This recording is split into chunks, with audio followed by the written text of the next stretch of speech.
All right. We expecting anyone else? I think Andy's coming. I believe Andy Brickler's coming. All right, we'll give him a couple of minutes then. I know he's coming from downtown, probably.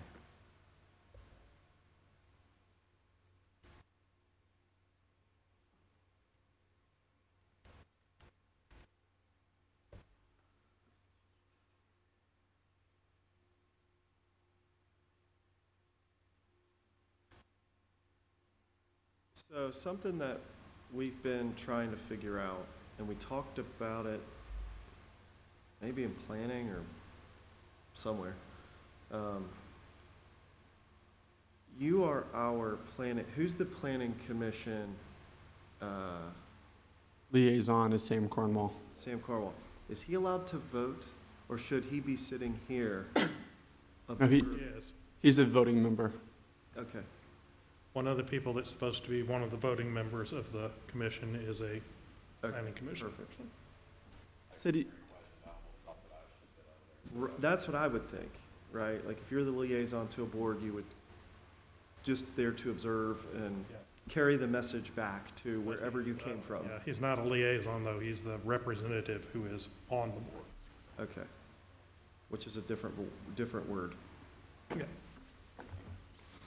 All right. Let us begin. This meeting of the Middletown Historic Commission is called to order. It is 5:32 on February 16th, 2023. We've been the roll call. Roger Daniel. Here. Sam Cornwall. Here. Jeremy Lakinas. Here. Matt Dixon. Here. Corey Carter. Here. Andy Brickler. Here. And Rachel Rutherford. All right. Begin with the swearing in of witnesses. Everybody who's going to testify to the commission, please use your right hand. You solemnly swear or affirm that you will tell the truth, the whole truth, and nothing but the truth to the commission? I do. All right. First item on the agenda is the approval of the minutes for the meeting of January 19th, 2023. Okay, I was not present for the meeting, so normally I wouldn't have much say in it. However, it is noting that I had cast votes to approve various things in my absence. So I think that possibly I can make that objection.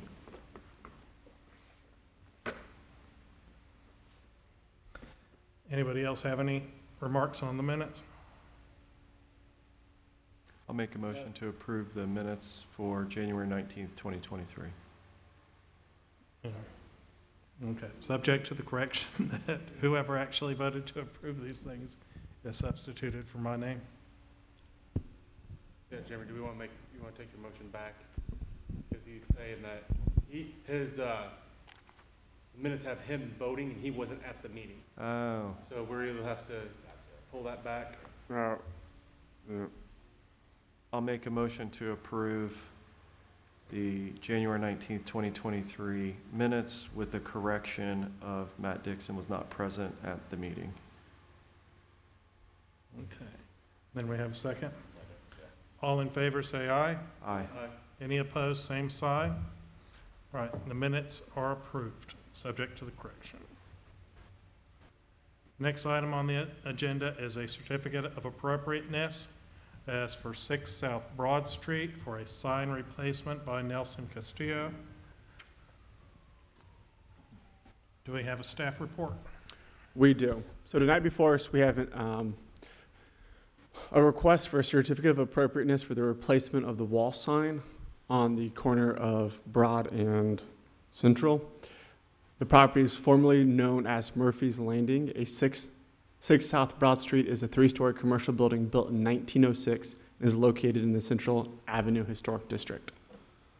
The applicant is proposing a replacement of the wall sign to be used to reuse existing mounting holes on wall for lower 2 brackets, add 1 new bracket at the top, all exposed mounting painted to blend in with the wall. On the image on the left, you'll see this is what currently exists. The image to the right is what they're proposing. So the applicant is proposing a fabricated aluminum reveal painted black as the bracket, fabricated aluminum cabinet painted brushed silver as the background, and fabricated aluminum channels, black trim, and returns white, 3/16 white acrylic faces with perforated black vinyl on first surface. Here's the location of the sign.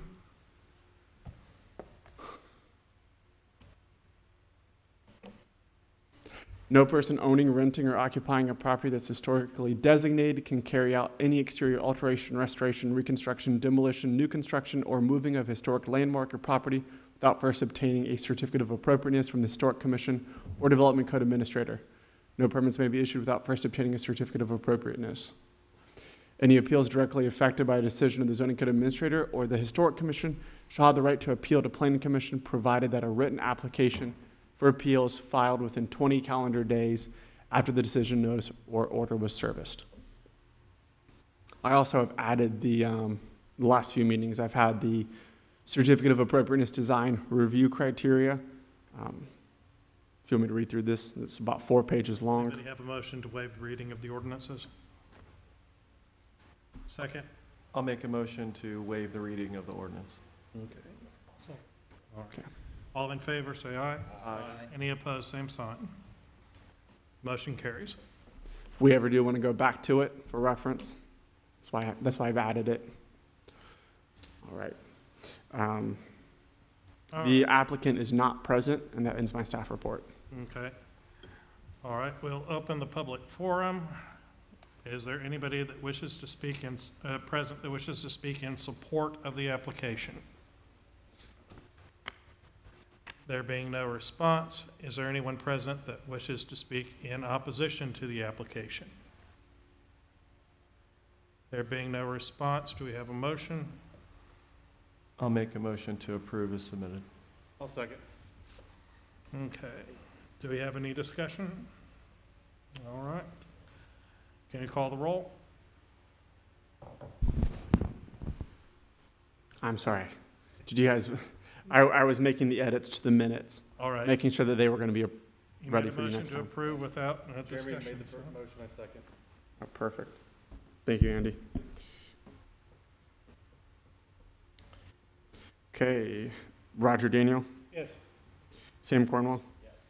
Jeremy Lukinas, Yes. Matt Dixon, Yes. Corey Carter, Yes. Andy Brickler. Yes. Motion was approved. Okay. It's a shame they aren't here. I was wondering why they were replacing the Bovair on the square sign and leaving all the Murphy's Landing signs in place. But I guess we will never know. I did. I was there last night. It was good. Yeah. Very unique for Middletown. You can tell they're dedicated. They're doing the thing. So for new and old business, we have a new member, Rachel Rutherford. She was voted, I believe, the last city council meeting to be added to the commission. Joanna rescinded her commission seat. Additionally, as you guys may have seen, that the Oakland nomination was approved, is now nationally, the end of March, it'll be nationally registered as a historic district. I didn't know if there would be any information you guys would want on this, so I just provided the map. That is quite interesting, how many contributing and not contributing properties we have on this. And we tore like 200 down. Yeah. May have even been 300. Is there any money in a budget? So has anybody talked to Dan at the Carnegie? 'Cause the reason we kind of did this whole thing was to try and save the Carnegie. That was one of the anchor bullet points that we were shooting for. And I know that he was looking for some money to get his tax credit stuff going. Do we do anything like that? Is that stuff something that we help with, or is that on the building owner to figure it out? That's usually on the property owner. Historic tax credits could be used for income-generating properties such as the Carnegie Library, but that's usually something that's Okay. done on behalf of the property owner. Okay, do we have any updates on enforcement actions? Enforcement actions, one that you mentioned in particular was the Perry Thatcher mural. We own the building, the city does, therefore we would be responsible for making any repairs or alterations to that. I haven't found the exact person to contact within the city building, but I am working on that. And then additionally, if you guys have any additional properties that you'd want me to reach out to, or for code enforcement to reach out to, you can always reach me by email. Mm-hmm. There's The Art Central Foundation that hadn't requested the application for the mural, or the painting of the front of their building. Yeah, I've sent one letter, getting ready to send the second letter. Okay. So, I mean, I'm not sure it needs to be dealt with as an enforcement. They've always been willing to make the applications in the past, and I don't think that there's any reason we would object to it, but it's just a bad precedent for them to. right, I sent certified mail, haven't received the green card, and it's been over a month now, which means that either it went to disappear somewhere. Yeah. I know in the past, sometimes you could just go over and speak to them and let them, just remind them, and they would not do something. And I know we had raised the issue after the demolition request on the U.S. Hotel about getting someone out there to look at it. I was like, we need to be taking action to demand that the critical repairs be commenced. I agree with that, because they're gonna come back and wanna tear it down. Somebody's gonna wanna tear it down, whether Mhm. it's the city, or if it's the owner, or, because Larry's already got his little demolition process started by putting barricades and borders up and stuff around it. I mean, we can look at it and see that it is not in compliance, but we need some professional Right. that is employed by the city to specify the most serious things and tell them that they have to remediate them. One of the issues that we've faced, and I've been actively working with other staff members on this, is that the U.S. Hotel has changed ownership 3 times in the last few months. And we finally got a hold of one person. I believe it was people out of Texas or Florida. We finally got them on the ball. They applied for a COA for demolition, and that was denied. They immediately sold it shortly after that. And then by the time we were able to get a hold of that person, start working with them, they sold it a third time. It may be that what the city needs to do is identify some repair that is critical, demand that they do it. When they fail to do it themselves, put a lien on the building and then foreclose on it. But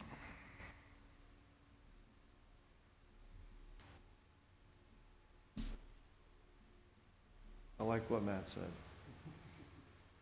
yeah, I know the city has a very limited budget for things like that, but if we actually intend to preserve these buildings, we need to be using the heavier guns.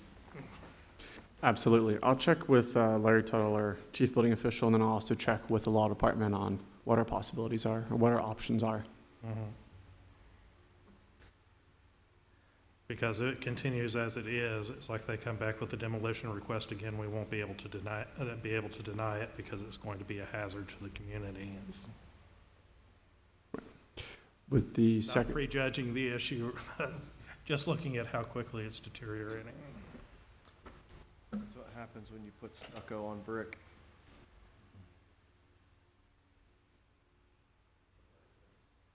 Anything new with the RFPs for Manchester and the Sunshine Building? Wayland Ventures is the company that fulfilled the RFP, and I know the economic development team has been working with them on market analysis and inspecting the buildings to see structural integrity. I know that they've been working on that. I don't know of any updates. So, but it's kind of a slow-moving process to write contracts, to have somebody come out, inspect. And the market analysis or market feasibility studies sometimes can take months.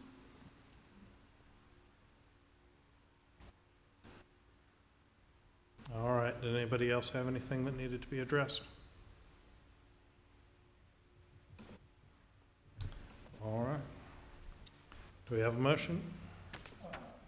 I'll make a motion to adjourn. Do we have a second? All right, all in favor, say aye. Aye. Any opposed, same sign.